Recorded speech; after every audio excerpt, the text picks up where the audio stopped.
ছেলেদের হোটেলে যেভাবে আটকে রাখা হয়েছে, অবরুদ্ধ করা হয়েছে, আমাদের দলনেত্রী মমতা বন্দ্যোপাধ্যায় থেকে শুরু করে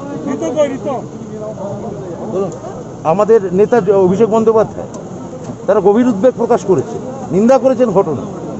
এইটা একটা গণতান্ত্রিক জায়গায়, একটা গণতান্ত্রিক দেশে এইভাবে ছেলেদের আটকে রাখা, হোটেলে গৃহবন্দী করে রাখা, এটা একটা ভয়ঙ্কর ব্যাপার। এটা ফ্যাসিবাদের মতো, এ সম্ভব নয় এভাবে। আমরা সেটা রাজনৈতিক কর্মসূচি নিয়ে এসেছি, একটু পরে অফিসিয়াল প্রেস কনফারেন্স করবো। ছেড়ে দিন ভাই। আপনারা কি যাবেন ওই যারা আটকে রাখে? হ্যাঁ, অবশ্যই। অন্যান্য নেতারা কি আসবে রাজ্য বহিরে? অভিষেক বন্দ্যোপাধ্যায়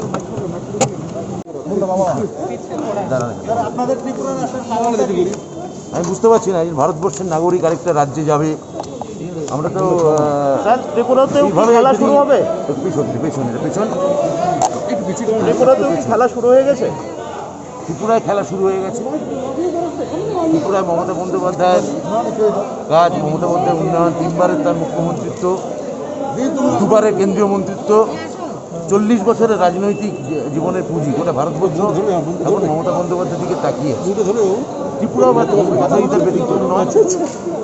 তো ত্রিপুরায় আমরা এসেছি, ত্রিপুরা আমাদের রাজনৈতিক সতীর্থরাও আছে। আমি মলয় ঘটক, ঋতুব্রত সরকার সম্পর্কে আপনাদের কি বক্তব্য? ত্রিপুরা সরকার এই দেখেছেন তো আইপ্যাকের সদস্যদের কীভাবে হোটেলে আটকে রেখে হ্যারাস করা হয়েছে। স্যার, আইপ্যাকের টিমের সঙ্গে কি আপনারা দেখা করবেন? নিশ্চয়ই দেখা করবো। তাদের মানসিকভাবে তারা কিছুদিন আগেও আমাদের নির্বাচন আমাদের সঙ্গে সাথ দিয়েছে।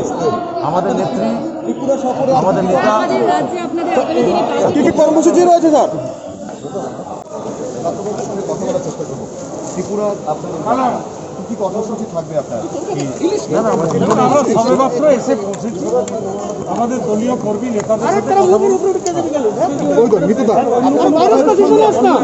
দলনেতাদের সঙ্গে কথা হবে, মানে 23 নির্বাচনকে সামনে রেখে। দেখুন, আমরা রাজনৈতিক কারণেই এসেছি। আমাদের দলের যারা কর্মী তারা বাইরে, আমরা যাবো, তাদের সাথে কথা বলবো। রাজ্য সরকার সম্পর্কে, ত্রিপুরা রাজ্য সরকার সম্পর্কে আপনাদের মন্তব্য কি থাকবে, যেহেতু আইপ্যাকের টিমকে এইভাবে আলোচনা হয়েছে? সেটা তো সারা ভারতবর্ষের মানুষ দেখেছে। অন্তপক্ষে ত্রিপুরাতে গণতন্ত্র বলে কিছু নেই, এটাই আমাদের মন্তব্য। 2024-এর আগে মমতা বন্দ্যোপাধ্যায়কে নিয়ে একটা মহাজোটের চিন্তাভাবনা চলছে। 2023-এ ত্রিপুরা নির্বাচনে আমাদের দলের থেকে সেগুলো বলা হবে। আপাতত আমরা ত্রিপুরায় এসেছি। ত্রিপুরায় আমাদের যারা কর্মী সমর্থক, ত্রিপুরাবাসী, যারা বিগত বিধানসভা নির্বাচনের পর থেকে এখানে গণতন্ত্র প্রায় স্তব্ধ হয়ে আছে। এখানে নির্বাচনের পরে যে অত্যাচার হয়েছিল, সমস্ত দলীয় পার্টি অফিস জ্বালিয়ে দেওয়া হয়েছিল, পুড়িয়ে দেওয়া হয়েছিল, লেনিনের মূর্তি ভেঙে দেওয়া হয়েছিল, প্রচুর মানুষ মারা গেছিলেন, খুন হয়েছিল। আমরা সেই অত্যাচারিত মানুষের পাশে দাঁড়াতে এসেছি। ত্রিপুরা রাজ্যে আপনাদের কতদিনের সফর? ত্রিপুরা রাজ্যে আপনাদের কতদিনের সফর? লাস্ট 2 days সেগুলো নিয়ে আলোচনা করবেন, প্লাস দলীয় কর্মীদের সঙ্গে আলোচনা করবেন। আচ্ছা, এমনিতে মানে অন্য কোনো দলের নেতাদের সঙ্গে কি কথা হবে, বিশেষ করে 23 টাইম বলবে, এটা এখনই বলতে পারবো। স্যার, কতদিনের জন্য আসা? 3 দিন ওনারা 3 দিন। মূলত কি কারণে আসা? মেইনলি কারণটা তো বলেই দিলাম, আইপ্যাক এবং দলীয় কর্মীদের সঙ্গে কথা বলা। পশ্চিমবঙ্গে অন্য কোনো নেতা কি আর আসবে তারা ছাড়া? দেখা যাক, অভিষেক ব্যানার্জি আসতে পারে। কবে নাগাদ আসতে পারে? কালকে হয়তো আসতে পারে।